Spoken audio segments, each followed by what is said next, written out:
So these are the Corona files. I am doing Facebook Live videos until this Corona stay in place for most of us in America and around the world. And it's just my little way of hoping to make a small impact or maybe brighten someone's day with my awful jokes. So first of all, it's important. My great new t-shirt to remind you, here comes the sun. Life is good. So remember, we're in the storm now, but eventually the sunshine has to come out again. So at the beginning of the Corona files, I like to share things that are positive and I think that are groovy. Again, if you were focusing all about the virus, try to find the good and focus on those stories, like how many people have recovered. So I'm not a very smart person when it comes to solving complex problems. I don't have that kind of brain.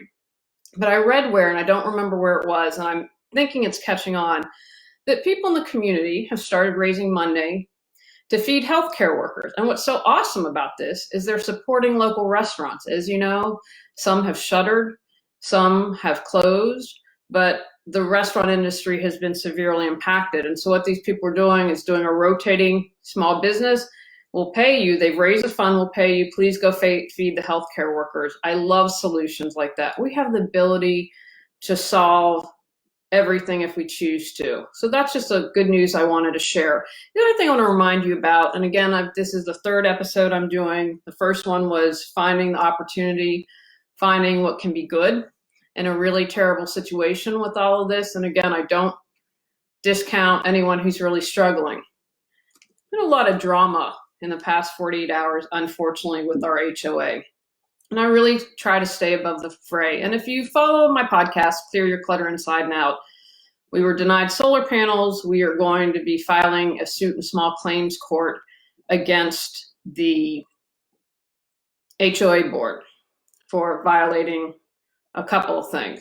So anyway, it's very disturbing how a fellow neighbor was treated. And, I was just maligned on Nextdoor. You got to love Nextdoor, right?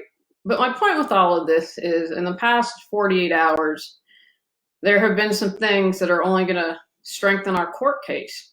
Now, we've given them over 60 days to respond. They've chosen not to respond to our request to be reimbursed because they required all these things to approve our solar panels. And it's our belief that they were never going to approve them and just made us jump through hoops. Anyway, we were out some money. And so that's why we're suing. We said we'd like to be reimbursed for that. They've ignored us. We said even before the first COVID-19 case in North Carolina was. And so anyway, we will take them to small claims court when they open. But two pretty significant violations, and I have documentation now, happen. And so if we had already filed the suit or it happened, and and will it make or break the case? I don't know. But it really goes towards, I think, really showing how we were treated. So that goes back to divine timing, and what can you view as divine timing during this very stressful period? Every day I'm trying to feel, where can I find the gratitude? What's good about this? And the older I get and the more I relax, I trust in divine timing. So maybe something you might have, perhaps you were just about to start an awesome job and then this hit and they said, sorry, we can't hire you. Maybe you'll get rehired after all this, or maybe some other amazing opportunity will happen. So just keep the faith, folks. Do what you can and know that I'm cheering you on. Okay, so today, and if you have any questions, feel free to ask them. I will be around for an hour if anyone has questions, but I want to talk about kids and decluttering and organizing today. When I'm hired to work with a family, well, if the parents are both organized, they don't need me. And if the parents or the family is in a bunch of clutter, they don't want me. So typically when I work with a family, there's maybe one person that's more on the clutter side and one person's more on the organized side, right? And kind of finding that sweet spot where it works for everyone. So I'm going to do things a little differently today. Someone had requested this and they wanted kind of nuts and bolts and age appropriate suggestions, but you know how I work. If you've listened to me, I'm about looking at things holistically. And so I want to approach this from a different way. If you are working with your kids, and now is a great time, if they aren't in school as much, have them work on decluttering and getting organized. I'm sure most parents out there are raising their hand and like, could your kids' room use a good declutter or organization? Involve your children. I think this is so important. Even if they're young kids, you can still, like a 6 or 7-year-old, want to involve you, get their opinion. I think that that's really important. And a good example I'll use is memory boxes. If you keep memories of your kids, is letting them decide. Because something that looks insignificant to you might be significant to your child. And it's important for what's important for them to keep. And it's also important to involve them, to help them make decisions. Because I feel a lot of people I've worked with, if they had some support as a child on how do I declutter, how do I get organized, they wouldn't be holding on to so much stuff. They would have learned those skills as a child, which will help them in adulthood. I think the soft skills of life, if I was running the school system, I'd include how to balance a checkbook. I'd include how to successfully debate someone, and even if you have different opinions, how to successfully navigate that. I think there are a lot of soft skills that we're missing. So I encourage you, involve your children. So at the beginning, say, hey, we are going to declutter our rooms, or we're going to declutter and organize a family room, or hey, family project, time for the garage with a nice spring day. So involve your children. I mean, first of all, kids are awesome. They have great ideas that you might not have thought of, right? Because they're coming from that different perspective. Like they might say, hey, mom and dad, how can we hang my bike so it's really easy for me to take off and I don't have to stretch and maybe hurt myself? So good stuff like that. When you're involved in them, have a conversation. Just like if they're adults, kids are individuals. I worked with a family and the 7-year-old was like, good to go. He could let go of clutter. He was like, yeah, let it go. I'm done. It was really great. But the 15-year-old was more challenged. You might think, well, the older child would understand more, and not at all, because they're different personalities. So it's the same thing with adults. You have to work with them and find out their challenges. So have the conversation. The first thing I'm going to suggest is, what are the benefits if we clear our clutter? We get to help someone else. We get to come into a room that feels really good instead of feeling maybe not so good. I was working with a family once, and the child had gotten really angry at the mother because she hadn't been able to get school pictures. So, your school picture forms and you fill them out and bring them out. Well, she didn't get her picture that day. And, as a young kid, I can understand why that would be traumatic. But then when we were decluttering the arts and crafts room, we found the check, we found everything that the mother had done. The child had just lost it or misplaced it in all the clutter. And so that was a really wonderful moment for the child, because they were able to connect that, if we didn't have so much clutter, if I was organized, then maybe I would have gotten my school pictures. And again, there wasn't any blame or shame, because that doesn't help anyone. But she was able to see, there's a benefit when I clear clutter and get organized. So talk to your kids about that. What are the benefits that they would see? What will motivate them? Maybe it is you offer more screen time. You offer more park time. You offer more staying out an hour later in summertime. What can motivate your child to want to declutter and get organized? Again, and bring that back to the benefits. What are the benefits of decluttering? What are they going to gain? Kids are smart. They know what's going on, and they can see the benefits of everything. So I encourage you, check in with them and see what's motivating them and the benefits. I also encourage you to be in the room and ask them to close their eyes and sense. What are they feeling? There's definitely a feeling of a really cluttered or disorganized place. And I believe whatever's going on the inside is reflected on the outside. They have linked depression to cause clutter, and clutter can cause depression. So there's that definite cycle. It can be found if you have a lot of clutter, you might not have compliance with your meds. It is adding stress to you, most likely. There are all those things going on. And so I encourage you to close your eye. How does it feel? And then do it at the end when you've decluttered and organized. How did that feel? Get your child to articulate that. And when they know that, when they feel better, and how do you feel? Do you feel like you can think better? How do you feel physically? Do you feel happier in a clean room? Seeing if they have emotional clutter, ask those questions and encourage them to really understand how it makes a difference. Another thing that's really good for this is, I'd mentioned a moment ago benefits and what they're gaining, but what is it costing them? I use the example of the child who didn't get her school pictures. Maybe as you're decluttering and organizing, you can bring up an example. Hey, do you remember when this happened? And again, just in a kind way to show them, see, this is why it's good, because then it doesn't cost you anything.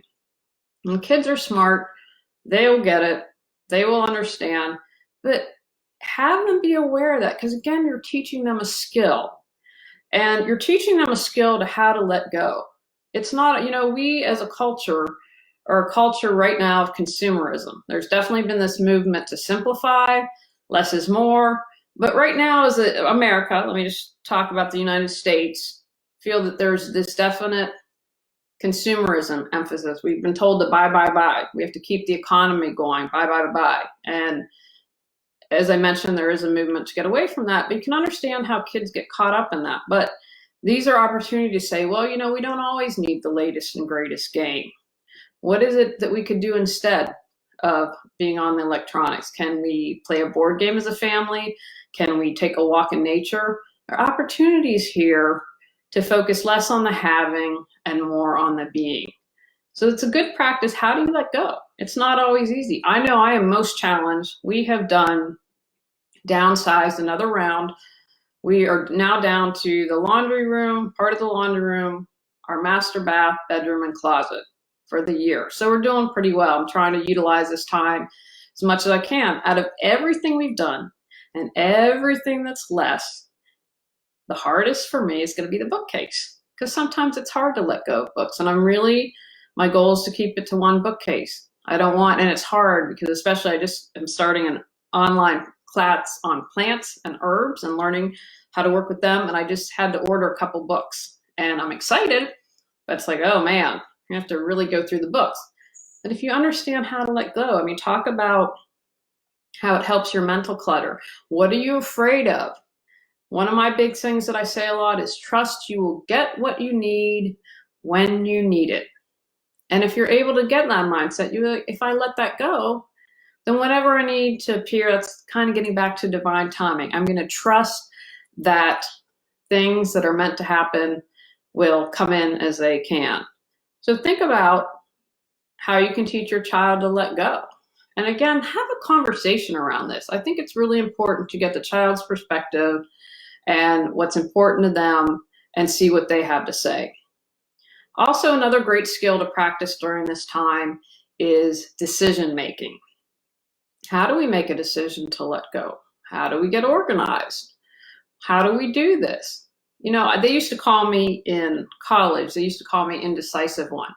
I never wanted to make a decision. And for me personally, I didn't want to make a decision because I was afraid. I was afraid I'd make the wrong decision, or I was afraid that I would anger someone. And I have to say, thankfully, at 50, a lot of that has gone away. Someone called me a groupie this morning on Nextdoor, and which is all good. But I don't care. And so what we were talking about was being gaslit. We're standing up for ourselves and people in the community are trying to shame and blame us. 30, I probably would have backed down. And it's frustrating. Thank goodness I have my husband. Thank goodness I have the cats for support. Thank goodness I have friends to support me, because it's not easy. But there is something that I know there's a lot more support behind the scenes for us than is apparent. But I made a decision. Because of my past, I made a decision. You know what? If I upset someone, oh well. And that's been a lifelong process for me. So I encourage you with your kids, how can they learn to make a decision? They can make a decision. Absolutely. They can do it. And those are good skills to have. And let them ask questions. Do they have a concern they might upset you or hurt you or feel like they've offended you? That might be the case in someone. Learn how to be decisive and take action. And when you're talking about clutter, ask questions. How often do you use this? Do you need this? Do we have another one of this that we can let go? And if you're doing your clearing your clutter and you're sorting, then you're editing, then you'll have all that so they can see, oh, I have 20 stuffed animals. Maybe I can let go 5. And remember, it's a process for kids. They might not be able to, they can maybe at the beginning maybe be able to let go of 1 or 2 toys. But if you do this on a regular basis, they will build their clutter busting muscles, they will build their decision making muscles, and they'll be able to let go. So that's another skill. How do you let go? How do you make decisions?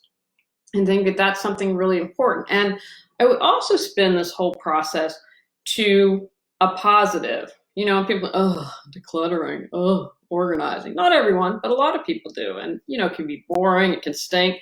So you're going to want to make this process fun for them. Maybe as a warm-up, you all dance as a family. Afterwards, maybe you go out for ice cream or a walk in the park or have family game night. Have a reward at the end. Make the process fun. Have music. Make sure that there's water so everyone stays hydrated if you need to have some snacks, and keep focused. Now, a couple things to consider. Most kids aren't going to be able to focus. Like when I do a job, I try to do it in 4 hours. If someone's elderly, I do it in 2 hours, sometimes 3 hours. I'm pretty spent after 4 hours, and I think that's too long for kids. So I'm going to encourage you, can you do it for maybe 2 hours, maybe 1 hour? I think that that's really important. So have a time, plan on spending less time on it. And again, you know, you put an hour on Saturday, you put an hour on Sunday, that's 2 hours of work done. You can also consider, you can have, for instance, the kids each do their bedroom and you go around and support them. Or maybe you say, okay, as a family, let's all help each other and see if we can get one of the kids' rooms done or the living room done. Get involved, make it a family affair. And remember that you are a team. There's no I. Even if you've had challenges in the past, let them go. Completely let them go. Start in the present moment. Say, okay, this might have happened in the past, but we begin new right now in this moment. We don't shame anyone. We don't blame anyone. We are moving forward as a family. We are our best support system, and let's keep up with that. If you want to do less time, you have to potentially take more breaks depending on the age of the kids. I think that that's really important. So plan for breaks. Again, if you make this an unstressful situation, you make it as joyful as possible, you're going to be able to get it done probably in less time. I'd also suggest coming up with some steps for kids. So this is where you say, okay, I'm the parent, I'm going to have some suggestions here. Okay, so like the first thing we're going to do is we're going to pick up all our clothes all around our room. And if we need, let's put the dirty clothes in the hamper. If it's clean, let's hang it up so we can see all these clothes we have. If we have 10 pairs of jeans, maybe we only need 5. Have steps for the kids to come up. Okay, we've got all the stuffed animals together. What can we weed through? What can we let go? Make it as easy as for your kids as possible and make those manageable steps. And then again, depending on your child's personality, depending on your child's age, you'll know, navigate that. Maybe the one that has it easy to let go needs less of a conversation and less of prodding, whereas the one that's more challenged have more of a discussion. I think that that's really important. Another thing that can help, and this kind of ties back to motivation, is can you say to your kid, okay, when we're done, we are going to donate all our stuffed animals to the children's home, because these kids don't have a lot, they don't get everything, and so how can we make an improvement? How can we make someone else's life better by letting go what no longer serves us? Now, I want to add an important note, and I have a friend who's works with hoarders out in California, and she shared with me, which I didn't realize, I didn't do this when I lived in California. You are now, and I don't know how it works, you'd have to research that, but you are charged landfill fees when you in California to dump things. And so you don't want to let go, or you don't want to donate things that are just in such horrible condition that you are going to force a nonprofit, or you are going to provide more work for someone when you're decluttering. My rule of thumb for you would be to say, if you wouldn't give it to a family member, if you wouldn't give it to a friend, if you wouldn't give it to a neighbor, then that's something that you need to think about. Because if you wouldn't give it to them, why would you give it to a charity? I mean, I would think as a child it would be kind of a bummed out feeling to get something that was torn and stained and just way beyond repair. And the other thing is, don't give a puzzle if you're missing 5 pieces. Think about that. Again, you don't want, think about it from a child's view, or wherever you donate.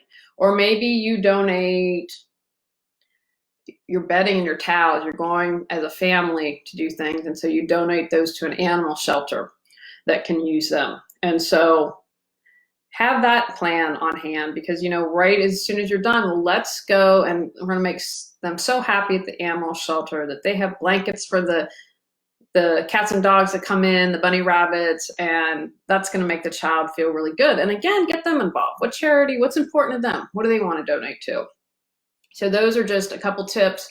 I'm trying to keep this around 20 minutes, and I am open to your question. Oh, the other thing I want to say before we end here is, again, during this time, how can we stay positive?